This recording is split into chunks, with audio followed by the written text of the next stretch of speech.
Oramanglar, assalomu alaykum. Sizlar charchabsizlarmi? Sinfdoshlar bilan bugun keluvdik biz dachaga. Ikki o'rtoqsim chaqirishdi. Telegramni ko'rdim, hammasi cho'milib yuruvdi. Kesam restoranga o'tiryapti. Dachadan chiqarib yuborishgan. Bularni o'rniga qimmatroqni tiqib qo'yishibdi. Restoranda ovqatlanib o'tiribdi.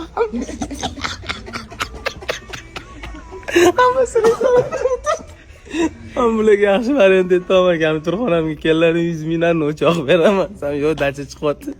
Mamma qidirib o'tiribdi hali ham ag'ro. Qonni och bolalarni.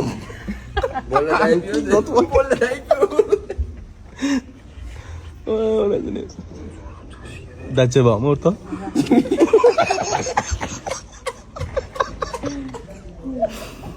Ishoninglar. Jamiki nechta dachachi bo'lsa, aka hozir qildingiz-ku, yo'q dedim-ku. Bitta dacha chiqmadi, ishoninglar. 10 ta bola sig'madi bochkaga kelib, hech kim bizani sig'dirmadi.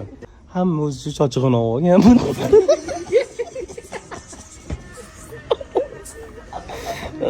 Dachachilar aloqaga chiqinglar, iltimos.